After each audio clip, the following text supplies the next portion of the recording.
మీరు మమ్మల్ని లెక్క పెట్టరంటారుగా, మేము మిమ్మల్ని లెక్క పెడతాం. ఎస్సీల లెక్క మన దగ్గర ఉంది, ఎస్టీల లెక్క ఉంది, బీసీల లెక్క పెట్టమంటే లెక్క పెడతలేరు. ఇక 6.68% ఉన్నది ఓసీలు కదా, ఓసీలే కదా. ఇక వాళ్ళని లెక్క పెడితే మిగతాదంతా మనమేనా? ఆ మీద చుట్టూ లెక్క పెట్టేస్తే మిగతాదంతా బీసీలే కదా.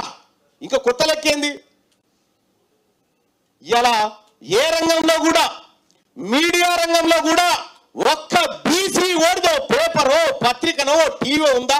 కనీసం బీసీ వాడు బ్యూరో చీఫ్ దాకా పోతాడు, అవసరమైతే సీఈఓ దాకా పోతాడు, కానీ ఓనర్ కాలేడు. దేనికి ఓనర్ కాలేడు?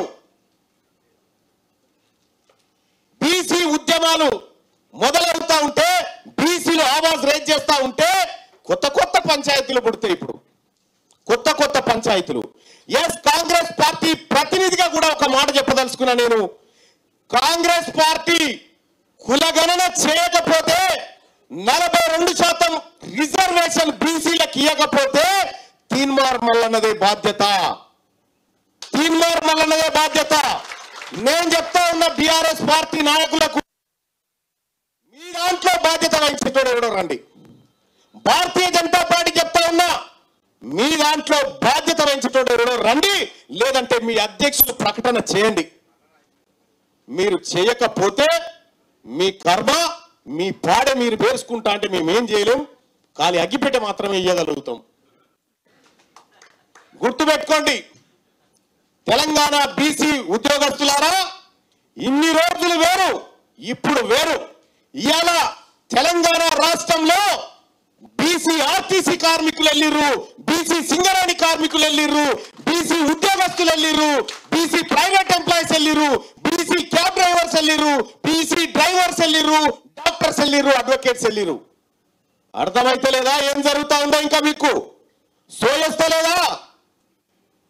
తలకొండపల్లిలో ఉన్నటువంటి ఓ పేద కోట ఆయనకు సోయొచ్చి, అరే అవుతుందిరా ఇది బీసీ రాజ్యం, వాళ్ళంటే పోతేనే బతుకుతాం రాని వాళ్ళు వస్తా ఉంటే మీరు ఇంకా తిర్రేషాలు చేసి మేము మీ కులగణన చెయ్యము, మిమ్మల్ని ఇబ్బంది పెడతాం అనుకుంటే మీ కర్మ. దానికి ఎవడేం చేస్తాడు? ఒక కులగణన చేయడానికి, విధి విధానాలు ప్రకటించడానికి ఎందుకు ఆలస్యం జరుగుతుంది? ఇక్కడ ఒక మాట చెప్తా ఉన్నా, మా పార్టీ నాయకుడు రాహుల్ గాంధీ గారు ఇచ్చినటువంటి మాట, కామారెడ్డి డిక్లరేషన్, దాన్ని అమలు చేయాల్సిందే. రాహుల్ గాంధీ గారు తల దించుకునే పని ఎవరు చేసినా ఈ రాష్ట్రంలో, ఏ హోదాలో ఉన్నవాడు చేసినా కూడా వదిలిపెట్టే ప్రసక్తే లేదు. ఆయన తలెత్తుకునేటట్టే చేస్తే తప్ప తల దించుకునే ప్రయత్నం చేయనియ. ఇక చాలా మంది బీసీ నాయకులు, బీసీ ఎమ్మెల్యేలు కూడా ఉన్నారు. మీరు కూడా తేల్చుకోవాల్సిన సమయం వచ్చింది. నన్ను గడికోగా నాకు మెసేజ్ పెడతా ఉంటారు, రాజీనామా చేయ. నేనేం చేస్తారా పోయి రాజీనామా? నాకు అర్థం కాలే. ఎవడు మాట్లాడాలి మరి మండల్లో ఎవడు మాట్లాడాలి మా బీసీల గురించి? ఫస్ట్ సభల్లో మాట్లాడినా కదా 9,000 కోట్ల వినిపించలేస్తారా? బీసీలు 50% పైచీలుకుంటే 2,91,000 కోట్ల బడ్జెట్ సగానికి సీరి మా బీసీలకు ఇస్తే కదా అది లెక్క బడ్జెట్ అయ్యేదని చెప్పిన. బీసీలకు జరుగుతున్న అన్యాయం చెప్పిన. మరి ఎవడు మాట్లాడాలి? నేనే కదా. నీ అయితే ఓట్లు కాదు, నువ్వు నేను పక్కకున్నానని నమ్మవు, నేను నిన్నమ్మా. ఇలా తీన్మార్ మల్లన్న ఈ బీసీల శత్రువు ఎవడో గీత గీసుకుంటూ వస్తా ఉన్నాడు. గీత అవతల వాళ్ళు, గీత అవతల మనం. శత్రువు ఎవడో గీత పడ్డది. ఈ బీసీలకు శత్రువు ఎవడో ఈ 70 ఏళ్ల కాలంలో గీత పడ్డది. గీత అవతల వాళ్ళు ఉన్నారు, గీత అవతల మేమున్నాం. మేము ఒక్కటే బీసీలం, మేము ఒక్కటే. మా సోదర ఎస్సీ ఎస్టీలు కూడా ఉన్నారు, వాళ్ళు కూడా మా వాళ్ళే. మీరు తెలుసుకోరు, మీ దాంట్లో మీ 6%లో మీరు ఎవరో తెలుసుకోరు. ఫస్ట్ మేమంతా క్లియర్గా ఉన్నాం.